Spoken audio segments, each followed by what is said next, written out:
pertama, orang yang kasihkan Allah Ta'ala itu, dia kasihkan mati. Seronok mati. Kerana apa? Kerana mati itu mendapatkan dia akan kekasihnya, iaitu Allah Ta'ala. Dengan mati itu baru dapat dengan kasihnya. Dapat ia musyahadah. Musyahadah itu menyaksikan Allah Ta'ala. Dapat ia musyahadah akan Tuhannya.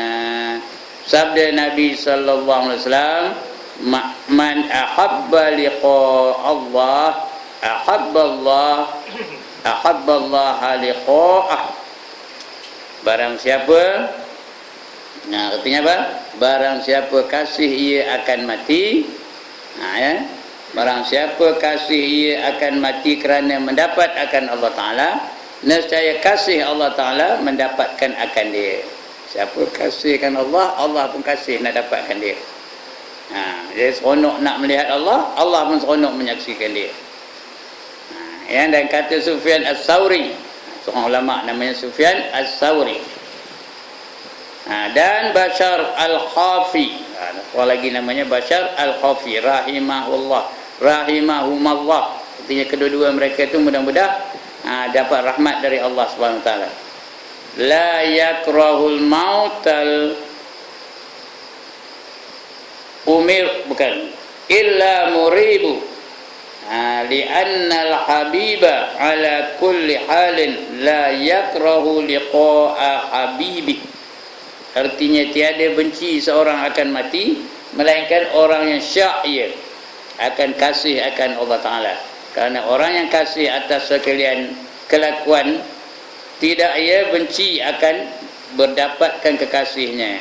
Kalau dia sudah tahu dia menjadi kekasih Allah, dia memang kasihkan Allah, memang mati itu satu cara dia nak berjumpa dengan kekasihnya, nak menyaksikan kekasihnya, takkan dia bencikan mati.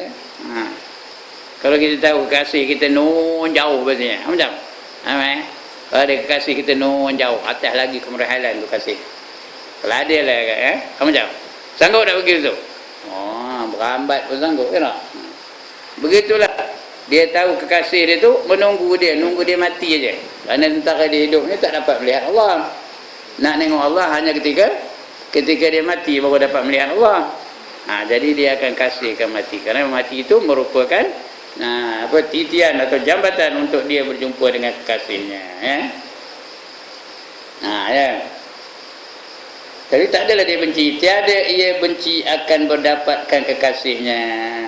Dan lagi kata Imam Ghazali rahimahullah ta'ala, wa qad syarata Allah ta'ala li haqiqati sidqi fil hubbil qatila fi sabilillahi khubsu qalu ana yuhibbullah faja'ala al-qatla fi sabilillah wa talaba syahadata alamatahu faqala anna Allah yuhibbul ladzina qatiluna fi sabili saffa. Artinya sesungguhnya telah mensyaratkan Allah Subhanahu wa taala dengan hakikat yang bernama di dalam kasih akan Allah Ta'ala itu akan mati. Syaratnya kasihkan Allah Ta'ala itu dia suka nak mati. Itu syarat yang pertama. Itu namanya mati. Dibubuh di dalam perang Sabil. Lebih dibunuh, bukan dibubuh tu. Itu tulisnya bubuh, sebenarnya dibunuh. Dibunuh di dalam perang Sabilillah. Sekira-kira berkata mereka itu bahawa sesungguhnya kami kasih akan Allah Ta'ala, maka menjadikan mati dalam perang Sabilillah dan menuntut akan mati dalam perang Sabilillah itu akan jadi alamatnya. Maka firman-Nya bahawasanya Allah Ta'ala kasih akan mereka itu yang mati dibunuh di dalam perang Sabilillah padahal ia bersaf-saf. Inna Allaha yuhibbul ladzina yuqatiluna fi sabilihi saffan ka'annahum bunyanun marsus, kata Allah dalam surah As-Saff ni. Sesungguhnya Allah kasih kepada mereka-mereka yang terbunuh, yang mati dalam peperangan fi sabilillah dalam keadaan bersaf-saf. Artinya apa? Berbaris-baris. Itu bersaf-saf tu. Mati dalam itu, itu yang Allah kasih tu. Mati syahid tu. Terus masuk syurga. Tak ada hisab-hisab. Bi ghairi hisab, terus masuk syurga. Itu sebab mereka tu kalau boleh nak mati dalam peperangan. Sahabat-sahabat dulu waktu itulah bercita-cita nak mati syahid. Seperti Khalid ibn Walid, memang dia bercita-cita nak mati syahid. Tapi tak dapat juga syahid. Akhirnya dia mati sakit, bukan mati syahid. Setiap kali peperangan dia seronok. Takut-takut dia mati dalam peperangan tu. Seronok dia nak mati dalam peperangan. Tapi tak juga mati. Tapi dalam peperangan tu perang lah. Janganlah biar bunuh aku kau itu itu bunuh diri namanya. Lawan lah. Dia boleh berlawan, lawan dulu. Tapi dia mau kalau boleh dalam peperangan tu dia mati dibunuh. Tapi tak juga dibunuh. Itu dia hebatnya Khalid ibn Walid. Kata Hasan Albani Hasan Al-Banna, pengasas Ikhwanul Muslimin, dalam bukunya Peraturan dan Arahan. Apa katanya? Barang siapa tiada cita-cita nak mati syahid, mati dia sebelumnya, maka dia mati sebahagian Yahudi dan Nasrani, katanya. Jadi kita ni biar dapat mati biar syahid. Itu yang kita doa dia. Allahumma ahyina bil iman wa amitna bil iman. Lagi apa? Allahumma ahyina bi hayatil ulama. Jadikanlah kehidupan aku ni kehidupan seperti para ulama. Wa amitna bi mautis syuhada. Dan matikanlah kami seperti matinya para syuhada. Tapi nak bertindaklah. Nak jadi ulama ngaji minta siwa mana dapat? Minta je Allahumma ahyina bi hayatil ulama. Jadi kalau hidup aku ni seperti hidupnya para ulama, ngaji tak siwa. Ada menjadi ilmu lagi. Dapat jadi ulama. Mana dapat? Wa amitna bi mauti syuhada. Mati kalau kami ni daripada seperti matinya para syuhada. Mati syahid. Berjuang tak siwa, dapat kan? Jenuh ngajak berjuang, pergilah dulu teman nunggu dia kata. Bila nak dapatnya? Kalau tidak, kena ikut dengan usaha dan ikhtiar. Baru dapat. Itu dia tuan-tuan. Itu kata Imam Ghazali tadi. Allah sangat suka kalau orang tu hati dalam peperangan. Kerana Allah sebut dalam Quran apa itu? Inna Allah yuhibbul lazina yuqatiluna fi sabilihi safan ka'annahum bunyanum marsus. Kata Allah. Dalam surah As-Saff. Sungguhnya Allah sangat kasih kepada mereka-mereka yang mati terbunuh di dalam peperangan, menegakkan agama Allah dalam cara bersaf-saf. Itu. Kemudian sedangkan kalau kita mati terbunuh dalam peperangan ke, mati sakit ke, hakikatnya mati juga. Hakikatnya kita akan mati, nak mati pun mati, tak nak mati pun mati. Seronok nak mati pun mati, benci mati tak apa, mati juga. Qul innal mautal ladzi tafirruna minhu fa innahu mulaqikum, kata Allah. Katakan bahawa mati yang kamu nak lari daripadanya itu pasti akan bertemu dengan kamu. Mati itu datang jumpa kita. Kita ni kalau boleh biarlah, jangan mati. Nak lari dari mati tu. Itu yang beria benar, makan majun lah, makan lemuju lah. Makan apa lagi? Pamoga lah. Lagi makan apa? Makan majun gajah mengamuk lah. Lagi majun tupai jantan lah. Ngapa tu? Jangan matilah tu. Tapi mati juga. Jadi mana nak elakkan mati? Kita pasti akan mati. Saya, keluarga saya 2 orang baru lagi mati. Adik-beradik saya. Mula-mula adik saya mati di Kuantan sana, umur 63. 12 hari lepas itu kakak saya pula mati. Ini bulan sudah ni, bulan November ni. 12 hari je pewan. Sudah kakak saya mati di Kuala Lumpur. Bawa ke Johor pula. Dia peserta Felda Johor. Bawa ke Johor. Tinggal saya seorang sekarang ni terkonten-konten. Tahu kan berarti terkonten-konten? I am the only one left. Tahu? Kakak saya dah tak ada, adik saya pun dah tak ada. Apa nak buat? Dia dah mati. Jadi nunggu gila saya je lah. Bila agaknya? Entahlah. Jangan lepas ini kan. Pak Abu Ustaz Ibrahim udah, kata dia. Udah apa? Udah apa, man? Udah qalu kata dia. Dah qalu tu kan mati. Qalu tu apa dia? Berkata mereka itu. Tapi kalau orang Melayu dapat qalu tu matilah tu.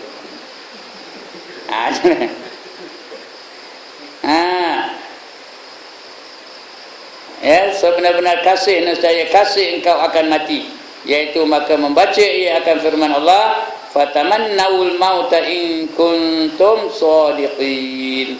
Ya, fatamannawul mauta in kuntum shadiqin.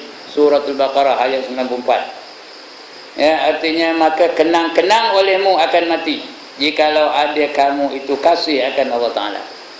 Ya, itu sebab di antara sifat yang wajib ada pada kita. Kalau kita baca tasawuf, mengaji tasawuf, sifat yang terakhir yang perlu mesti ada pada kita ialah sifat apa? Zikrul maut, ingat mati. Semua orang mesti ada ingat mati. Kerana ingat mati itu menghapuskan segala kelazatan dunia. Suruh dia zikir mati. Dan zikirlah. Kalau kita boleh berzikir mati tu, kita akan ditempatkan bersama-sama dengan para syuhada. Kena zikirlah. Itu alamat yang pertama, ingat mati.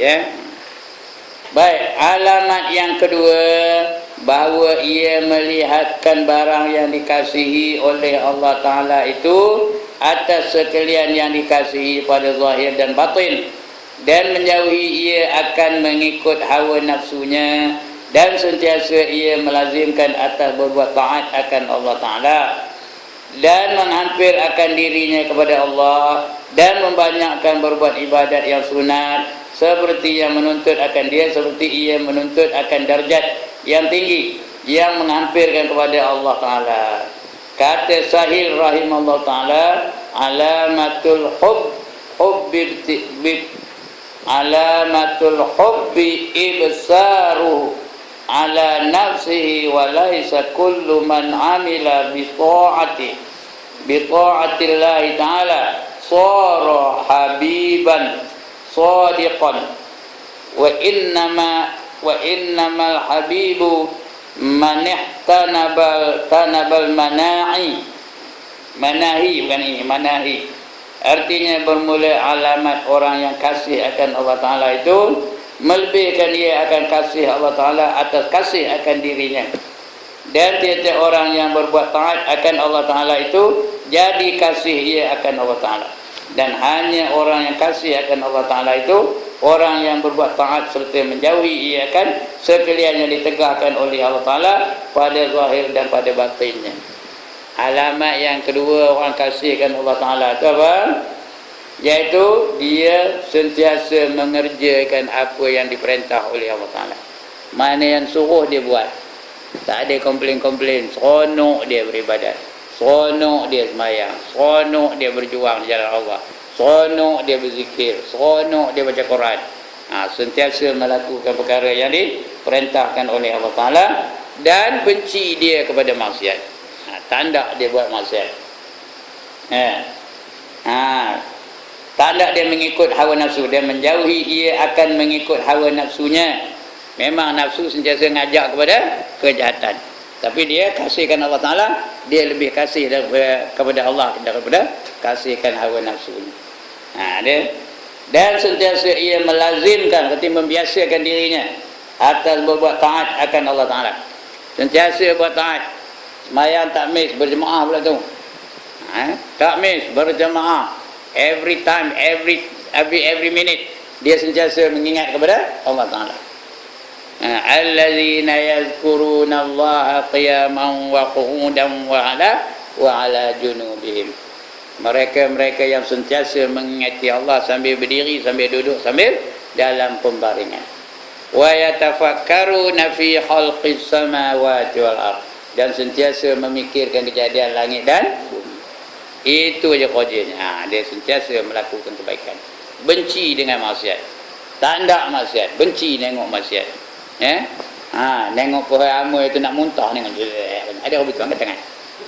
Ada orang betul tak? Nengok pohon hama angkat muntah ada. Atau bertambah terbeliak lagi. Yang mana tu? Terbeliak lagi tengok ya. Itu tanda dia, benci dengan maksiat. Seronok dengan ibadat. Kalau semayang dia seronok, biar tu imam tu baca lama-lama pun tak. Seronok pun dia. Lagi lama lagi dia seronok, lagi lama lagi dia seronok, lagi lama lagi dia seronok. Kerana dia seolah-olah berdialog dengan Allah Subhanahu wa taala. Seolah-olah bercakap-cakap dengan Allah taala. Ya, kita seronok kan. Kalau tu imam baca sabihis mengamuk, apa tu imam baca sabihis, baca la inna ataina kata sah. Ini sabihis baca. Itu kita lah, saya bukan tuan-tuan ya. Yang menyalah macam nama saya. Tuan-tuan tak tahu itu saya je. Itu dia. Jadi menjauhi akan mengikut hawa nafsunya dan sentiasa ia melazimkan atas berbuat taat akan Allah Taala dan menghampirkan dirinya kepada Allah, sentiasa dia nak hampir dengan Allah Taala. Itu sebab dia kalau masuk tarekat pun dengan tujuan untuk menghampirkan diri dengan Allah Taala. Ada orang dia ada tarekat yang menganjurkan supaya dia banyak zikir. Jadi zikir tu tujuannya untuk apa? Untuk menghampirkan diri dia dengan Allah Taala. Bukan zikir nak jalan atas hayur. Ada juga orang zikir tu dia dapat jalan atas hayur katanya, dia boleh terbang di udara, nak jadi wali. Ya. Apa lah megah jalan atas hayur ya. Megah benar jalan atas hayur. Tuan. Biar awak pun pandai jalan atas hayur, buat apa jalan atas hayur? Kita berzikir tu semata-mata nak menghampirkan diri kita dengan Allah Taala. Sentiasa ingat Allah Ta'ala kerana kita kasihkan Allah Ta'ala. Bila kita kasih, sentiasa sebut namanya. Itu alamat dia. Dan kata Sahih pula, apa kata Sahih tadi? Bermula alamat orang yang kasih akan Allah Ta'ala itu melebihkan ia akan kasih Allah Ta'ala atas kasih akan dirinya. Dia melebihkan Allah lebih daripada diri dia. Akan dirinya. Dan tiap-tiap orang yang berbuat taat akan Allah Ta'ala itu jadi kasih akan Allah Ta'ala. Siapa yang buat taat, orang tu kasihkan Allah Ta'ala. Dia kasihkan orang tu kerana dia tahu orang tu kasihkan Allah Ta'ala. Dia kasih orang yang buat taat. Dan orang yang buat maksiat dia benci. Kenapa? Orang buat maksiat tu mana dia benci dengan Allah Ta'ala. Jadi dia benci, dia tak nak berkawan dengan orang yang melakukan maksiat. Jadi kasih akan Allah Ta'ala. Dan hanya orang yang kasih akan Allah Ta'ala itu yang berbuat taat serta menjauhi ia akan sekalian yang ditegaknya, sekalian yang ditegakkan oleh Allah Ta'ala pada zahir dan batin. Dia buat segala ibadah yang zahir, di samping itu dia juga melakukan ibadah yang batin. Yang zahir itu seperti sembahyang, baca Quran, wirid, zikir, berjuang di jalan Allah. Itu yang zahir. Yang batin dia sifat sabar, sifat redha, sifat syukur, sifat tawaddu, sifat tawakal dan sebagainya. Itu yang batin. Dia buat dua-dua. Zahir pun buat, batin pun buat. Kerana dia tahu kalau zahir aja tak ada dapat apa-apa, tak ada banyak dapat pahala.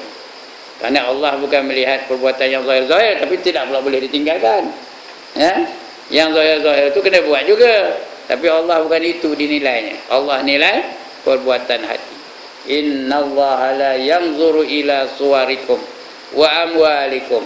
Allah tidak melihat tidak melihat rupa-rupa kamu yang cantik dan juga harta-harta kamu. Tuhan tak tengok pun.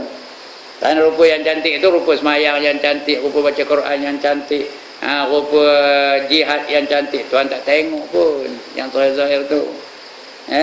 Lantaklah semayang. Bukan tak tengok macam mana. Allah tak nilai dengan nilaian yang tinggi. Tapi yang Allah nilai hati tu. Hati kita tu khusyuk atau tidak dalam semayang. Semayang tu Tuhan bukan nilai benar. Nilai juga tapi bukan nilai benar-benar. Tapi yang nak dinilai khusyuk atau tidak kamu dalam semayang. Sabar atau tidak kamu dalam kehidupan. Redha atau tidak dengan ketentuan Allah Ta'ala. Itu yang Allah nilai. Tapi nak ada yang zahir juga, jangan tinggal yang zahir tu ya. Itu kata Sahih tadi. Kata Sahih rahimahullah ta'ala. Dan kata Imam Ghazali pula, idza kana al-imanu fi zahiril qalbi ahabba Allah ta'ala hubban matawassitan fa idza dakhala wa ila sawada al-qalbi ahabbahul hubbal baligha wa tarakal ma'asi. Artinya apabila ada iman itu pada zahir, ni kata Imam Ghazali ya. Apabila ada iman itu pada zahir, pada zahir hati, nescaya kasih ia akan Allah Taala. Kalau pada zahir hati itu beriman dengan Allah Taala, dia kasihkan Allah Taala. Dan kasih yang bertengahan dengan kasih yang pertengahan. Bukan kuat kasihnya, bukan pula langsung tak kasih kasih yang pertengahan. Maka apabila masuk iman itu di dalam hati, nescaya kasih akan Allah Taala dengan kasih yang sangat lebihnya. Mula-mula pertengahan aja. Sambil lewa aja mula-mula pertengahan aja. Lepas tu lagi kasih lagi dia. Lagi lama lagi kasihkan Allah Taala. Nescaya kasih akan Allah Taala dengan kasih yang sangat lebihnya. Dan meninggalkan ia akan segala maksiat. Semua maksiat yang kecil-kecil pun ditinggalkannya. Itu tanda orang yang kasihkan Allah Taala. Dan lagi kata Imam Ghazali rahimahullah ta'ala, ia nakal daripada setengah ulama. Nakal tu dia petik itu petik nakal, bukan nakal. Nakal, nun qaf lam. Nakalun. Dia petik daripada setengah ulama. Laisa fil jannati na'imun a'la min na'mi ahlil ma'rifati al-muhabbati wala fi jahannam azabun asyaddu min azabi man idda'al ma'rifata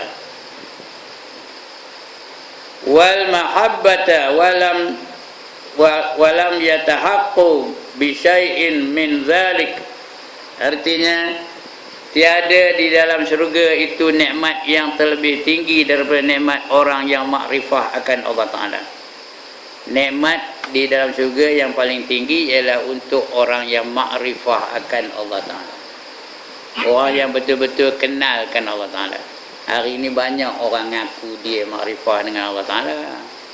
Tapi apa dia syarat makrifah tu? Yang pertama, dia mesti kenal betul Allah Ta'ala. Kenal betul. Tahu dia, faham dia, boleh huraikan apa itu yang dikatakan tauhid rububiyah, apa itu yang dikatakan tauhid uluhiyah, apa itu yang dikatakan tauhid as-sifat, apa itu yang dikatakan tauhid al-asmaul husna. 4 jenis tauhid. Dia mahir, boleh hurai, dia boleh faham. Itu dia kenal betul kan Allah Ta'ala. Yang kedua, dia kenal dirinya. Sangat kenal Allah dia tak cukup, kena kenal dirinya. Kalau Allah maha bijak, dia maha. Kalau Allah maha bijak, dia maha apa? Dia maha bingung. Kalau Allah maha tinggi, dia maha rendah. Kalau Allah maha mulia, dia maha hina. Kalau Allah maha kaya, dia maha papa kedana. Kata miskin pun tak betul lah. Papa kedana yang betul. Jadi dia opposite dengan sifat Allah tu.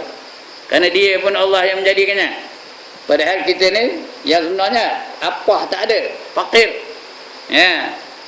Yang kaya hanya Allah Ta'ala. Allah tu sempurna segala-galanya. Dia sedar diri dia, siapa dia. Dia reti bahasa. Yang jadi masalah ni kita tak reti bahasa. Kita ingat kita handai, kita ingat kita terah, kita ingat kita cantik, kita ingat kita kaya, kita ingat kita handai. Padahal kita apa pun tak ada. Dulu apa tak ada, betul ada. Dan Allah yang adakan. Dia kenal diri ke. Sebab itu orang ngaji tauhid dia mesti hafal yang ni. Man arafa rabbahu faqad arafa nafsah. Siapa kenal Tuhannya, maka dia mesti kenal dirinya sendiri. Itu makrifah yang kedua. Kita kena kenal diri kita siapa. Who you are. You must know, you must remember who you are compared to Allah. Itu yang kedua. Yang ketiga, dia kenal dunia. Kenal betul-betul dunia. Dunia ni apa? Mata benda yang menipu daya. Wa mal hayatud dunya illa mata'ul ghurur, kata Allah Dan tidak kehidupan di dunia ini melainkan hanya mata benda yang menipu daya. Kejar dunia sampai tak semayang. Kejar dunia sampai berlaku rasuah. Kejar dunia sampai berjuang menentang hukum Allah. Kejar dunia sampai pecah amanah. Kejar dunia sampai melakukan sebarang maksiat. Ya. Dah jenuh ngejar lama-lama dapatlah dunia. Dapatlah dia, kaya-kaya lah dia dengan rasuah lah, dengan penipuan lah, dengan kezaliman lah. Dapatlah dunia tu. Ya, ketika itu umurnya sudah 73. Tahu ke dia siapa orang umur 73? Ya Allah, tak tahu dia. Sudah 73 umurnya. Baru dapat dunia, baru kaya-kaya. Atem buat apa? Buat apa dunia tu? Umur dah 73. Pergi kedai mamak bagi kopi ya, jangan taruh gula. Sedap ke kopi tak gula? Haji mau makan apa? Mau makan roti canai? Tak boleh. Selalu saya sebut ni. Dah selalu sebut dah. Roti canai tak boleh. Kata apa sah? Tunggu dulu. Apa sah tak boleh? Kolesterol banyak. Kenapa kolesterol tak boleh? Saya ada sakit jantung. Roti canai tak ada. Sedap Haji. Ini ada kuah lah. Baru masak. Kata kambing ada. Rusa ada. Lembu ada. Lagi apa? Kerbau ada. Apa jawab? Apa jawabnya? Tak boleh. Kenapa? Saya mana boleh makan kambing? Ada apa, Man? Ada darah tinggi. Tak mahu pandai apa? Tak salah dengar. Ada darah tinggi. Tak boleh kali? Tak boleh. Katanya. Dari darah tinggi. Nanti banyak tinggi lagi susah. Katanya. Tak apa lagi. Itu salah itu makan. Nanti awak darah tinggi lagi susah. Saya pun susah katanya. Tak apalah. Ini ada. Ketam ada. Udang ada, sotong ada, kerang ada. Apa jawabnya kakaknya? Tak gaut pula. Ada apa yang boleh makan? Haji mau makan apa? Semua tak boleh? Kasihlah itu roti bergali saya colik sama itu kopi pahit, cukuplah. Duit berkesoi-kesoi dalam bukit. Tertipu ke tak? Tertipulah dunia ni. Menipu daya. Duit berjuta-juta dalam bukit ni. Dengan kredit cardnya lagi, macam-macam lah, dengan dalam bank berjuta-juta duitnya, tapi tak dapat dipakai. Nak kahwin pun tak boleh. Kenapa? Kenapa tak boleh nak kahwin? Sudah terketul-ketul, kahwin apa? Gelon, kita kahwin apa? Jadi itu dunia yang menipu daya. Memanglah tuan-tuan dan puan-puan, dunia ni makin lama makin cantik, makin lama makin egik. Makin lama makin menawan, makin lama makin canggih. Orang makin lama makin kereput, makin lama makin berkedut, makin lama makin kecut. Macam mana ada pertumbungan antara manusia dengan dunia? Terasa kita tahun 50-an dengan sekarang ni ada beza tak? Saya tahun 50-an dulu 2 belah remo sini satu kan. Gila hari berambut pun tak payah. Panjang sikit tukar, panjang sikit tukar. Itu dia. Jadi mana ada pertumbungan antara dunia dan manusia? Dunia maju ke hadapan, manusia ghostan ke belakang. Itulah dia tertipunya kita ni dengan dunia. Itu sebab dalam peristiwa Isra dan Mi'raj dinampakkan kepada Nabi dunia ni sebagai seorang apa? Perempuan yang sangat tua. Ingatnya nak darah. Dia pun tackle. Pasal dunia ni makin tua makin lawa, makin tua makin egik, makin tua makin beriah. Ya tak? Dunia ni tu punya makin lama makin cantik, makin lama makin cantik, makin lama makin cantik. Orang tua tu betul lah. Beregik beriah. Kita ingat anak darah rupanya orang tua. Tackle lah, tackle kahwin. On his first wedding night, mak kahwin dengan dia. Macam mana? On his first wedding night, macam mana? Dia pun datang dalam bilik. Punyalah cantik pakaiannya, mini skirt, betul bebek, macam-macam lah. Masuk dalam bilik, dia pun kunci bilik tu dari dalam. Udah sampai ke dalam, dia pun pegang kepalanya, rambutnya pegang dengan tangan. Keluarkannya rambut tu letak atas meja. Rupanya rambut apa? Rambut palsu. Ada 2 helai je rambutnya atas kepalanya. Putih pula tu. Ada mood ke lepas tu? He was looking forward towards meeting his wife. his beloved wife. Ingatnya anak dara. Tengok-tengok rambutnya, udah 2 helai je kat atas kepala ni. Lepas tu dia pun pegang giginya dengan jarinya, keluarkannya. Rupanya gigi palsu yang ada dua batang katanya. Atas. Lepas tu dia ngajak main, I love you my darling, katanya. Ya, ada mood ke dia? Ada mood ke tak? Down masa itu, ya. Down sampai jadi berapa? 180 degrees down. Ya. Tertipu ke tak? Itu dia dunia tertipu, tuan-tuan, ya. Yang keempat, ya, ingat nama makrifah tadi. Mula-mula kenal Allah, yang kedua kenal dunia, yang ketiga kenal diri, yang kedua kenal diri dia, yang ketiga kenal dunia, yang keempat kenal akhirat. Lepas hidup, lepas ini apa jadi? Mati. Udah mati apa jadi dalam kubur? Tengok apa siksa kubur macam mana, soalannya macam mana, di padang mahsyar macam mana. Tahu apa urutan peristiwa sehingga seseorang itu boleh masuk syurga atau masuk neraka. Bila 4 ini dia tahu, baru dia betul-betul makrifah, baru dia kenal betulkan Allah Subhanahu wa taala. Itu namanya makrifah, ya. Jadi orang yang makrifah itulah orang yang paling dikasihi oleh Allah Subhanahu wa taala. Yang paling kasih Allah ialah orang yang makrifah akan Allah taala. Tapi nak betul-betul makrifah lah, jangan mendakwa dia makrifah aja. Tapi dia melakukan perkara yang dilarang oleh Allah taala. Banyak orang betul dia rasa dia makrifah. Tapi dia melakukan benda yang Allah larang. Ya. Bila jalan pakai seluar pendek juga, tapi dia kata dia makrifah. Dia wirid. Berapa ramai orang wirid ahli-ahli tarekat, ya?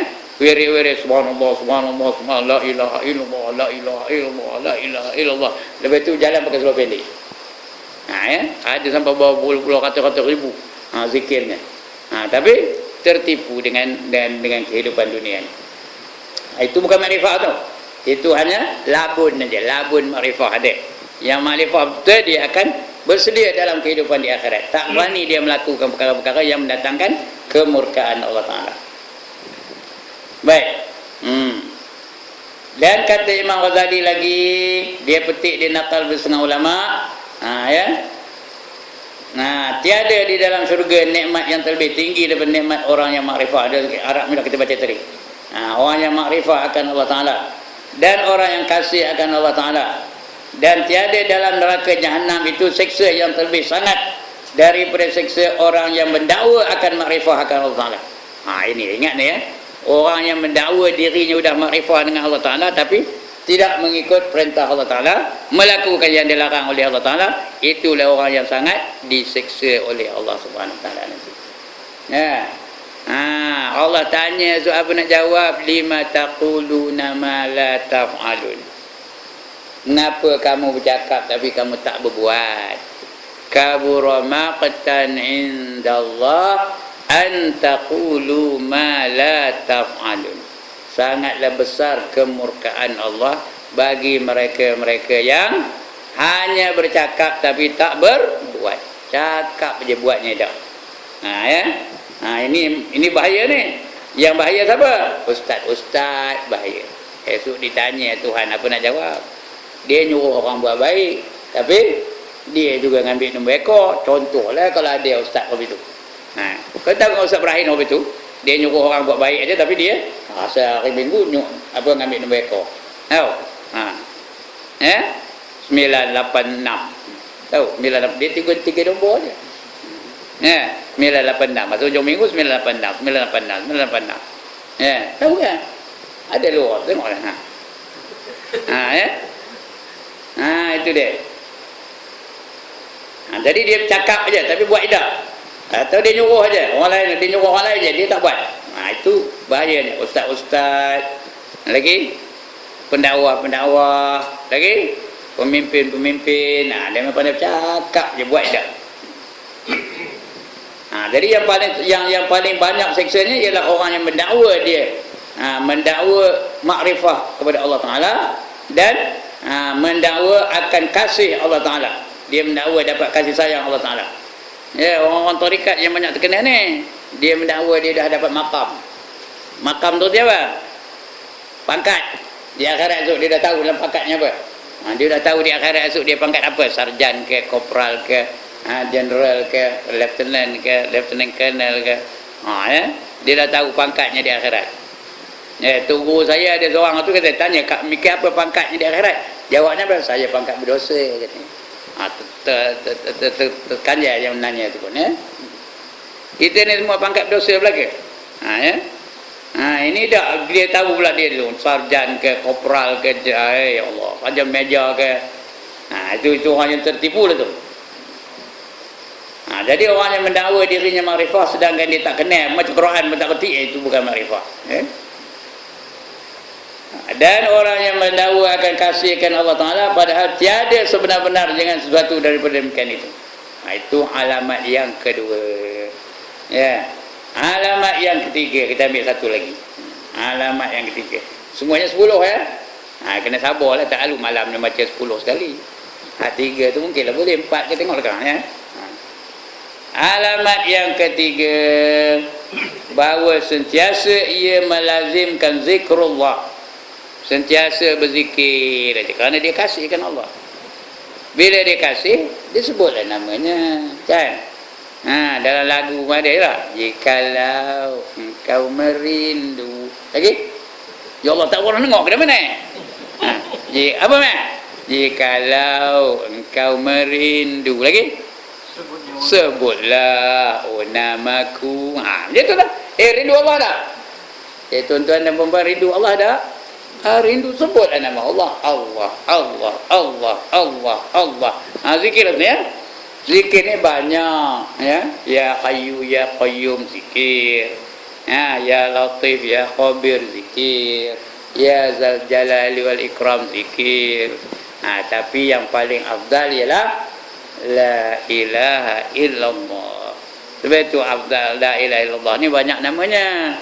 Dipanggil dia kalimah tauhid, la ilaha illallah juga. Dipanggil dia kalimah syahadah, la ilaha illallah juga. Dipanggil dia dengan kalimah afdaluz zikri dia, yang paling afdal itu apa? La ilaha illallah juga tu. Dia dipanggil dia kalimah thayyibah begitu juga, la ilaha illallah itu ya. Itu dia zikir, sebut selalu nama Allah. Bahawa sentiasa ia melazimkan zikrullah dan membanyakkan menyebut zikrullah, padahal tiada lalai lidahnya daripada zikrullah. Tak pernah lalai dan tiada sunyi hatinya daripada ingat akan Allah Ta'ala. Sebut tu nak ingatkan Allah lah. La ilaha illallah, la ilaha illallah, la ilaha illallah. Ketika nyebut tu kita ingatkan Allah, jangan ingat lain. Jangan macam orang kenuri, la ilaha illallah, la ilaha illallah. Ada orang kenuri ya. Udah mandi ke dia, udah siap. Apa namanya? Polistirinnya. Jangan la ilaha illallah, la ilaha illallah. Apa dalam polistirin tu? Bukan ke nasi ke pulut. La ilaha illallah, la ilaha illallah, la ilaha illallah. Pulut kuning ke pulut putih. La ilaha illallah, la ilaha illallah. Jangan roti canai aje kot. La ilaha illallah, la ilaha illallah, la ilaha illallah. Roti canai boleh tahan, jangan biskut mayat itu tu. La ilaha illallah, la ilaha illallah. Itu dapat apa? Dapat biskut mayat lah. Kita hendak ingat nama Allah. Ketika kita berzikir, sebut namanya dan ingat akan Allah Ta'ala ya. Kalau dia betul-betul datang dari hati, maka anggota yang zahir kita ni akan sungguh-sungguh melaksanakan tuntutan kalimah la ilaha illallah. Tapi nak datang dari hati. Tapi kalau datang dari lidah aja lah. Dia pergi ke telinga, betul dia keluar, masuk telinga kanan, keluar telinga kiri. Jadi tak ada nilai kalau macam tu. Nak sentiasa ingatkan Allah Ta'ala, membanyakkan zikir, dan kasih ia membanyakkan baca Quran. Hari-hari kena baca Quran, jangan jemu membaca Quran. Paling komannya 200 ayat sehari. Bukan bentuk membaca 200 ayat sehari itu membaca Quran. Iaitulah kalam Allah. Itu kalam Allah, kalamullah Ta'ala. Dan kasih akan Rasulnya alaihi salatu wassalam, dan kasih akan segala yang dibangsakan kepada Allah Ta'ala.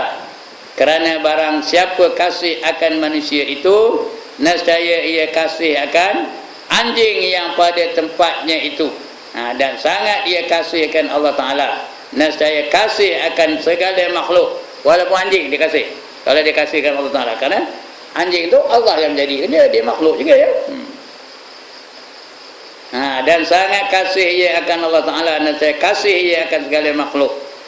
Dan kata Sahih rahimahullah Ta'ala, alamatu hubbullahi hubbul Qur'ani, wa alamatu hubbullahi wa hubbul Qur'ani hubbun nabiyyi sallallahu alaihi wasallam, wa alamatu hubbun nabiyyi hubbus sunnati, wa alamatu hubbus sunnati hubbul akhirati, wa alamatu hubbul akhirati ba'dud dunya, wa alamatul ba'dud dunya alla akhudha minha illa zadan wa bulghatan ilal akhirah.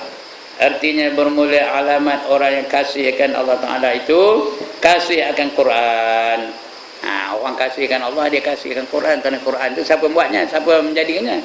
Allah, datang dari Allah Ta'ala. Itu kalam Allah. Dia seronok mendengar kalam Allah. Tak ada lah dalam TV itu kalau ada tengah orang baca Quran, pegang remote, tutup. Sini tak ada lah, tapi itu tempat lain. Asal dia orang ngaji, tutup. Pegang remote, tutup. Padahal dia patutnya sangat gemar dengar Al-Quranul Karim.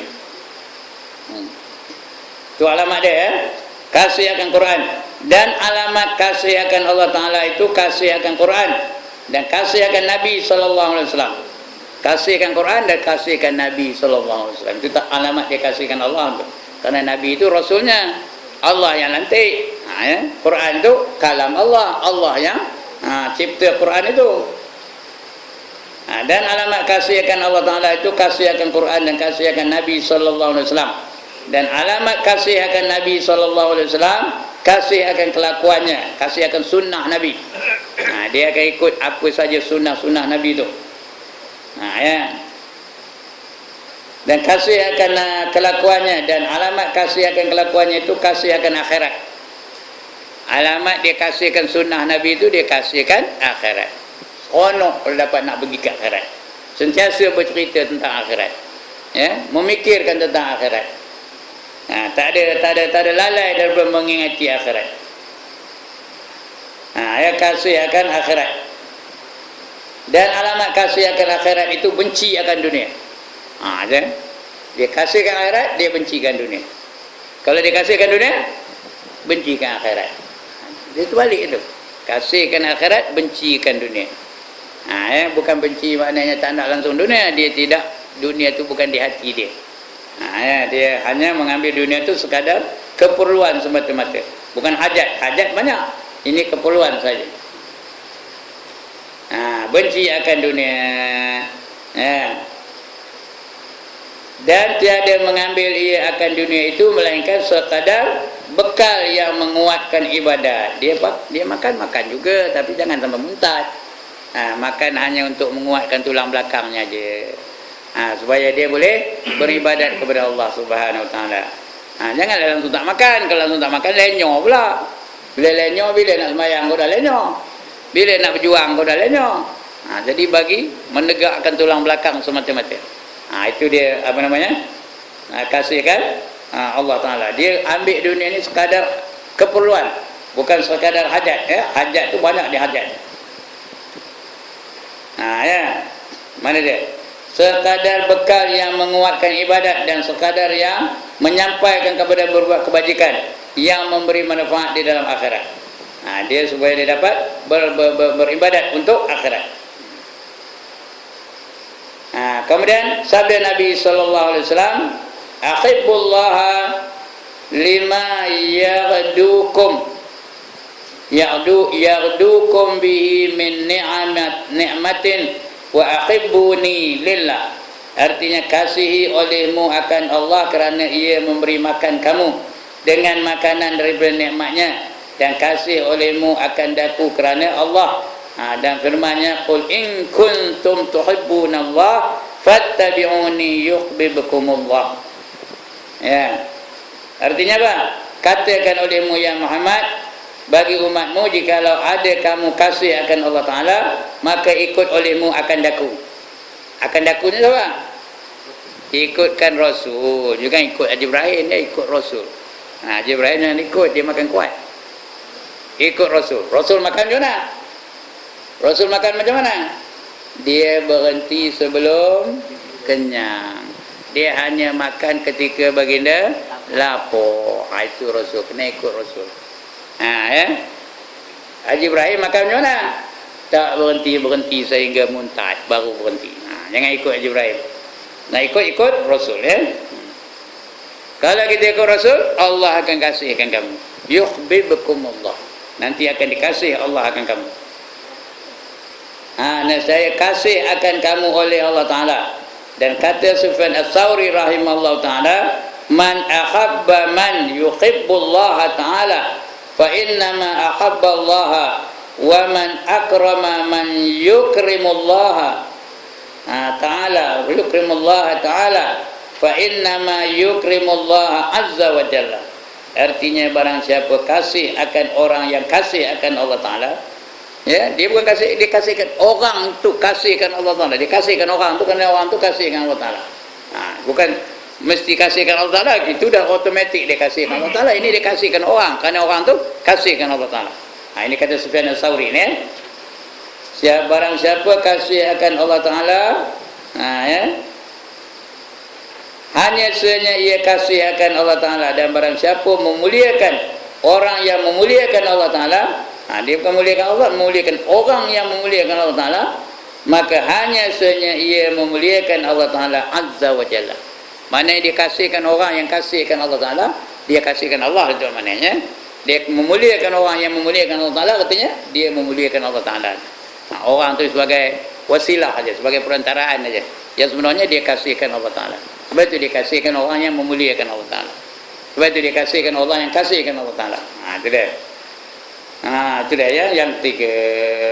Dan alamat yang keempat. Apa tu? Apa tu? Udahlah tu. Akan datang kita baca lagi insyaAllah ya. Alamat yang keempat. Tiga aja boleh baca malam. Sebab kita ada program lepas ini. Lepas ini ada permintaan supaya kita bertahlil ya.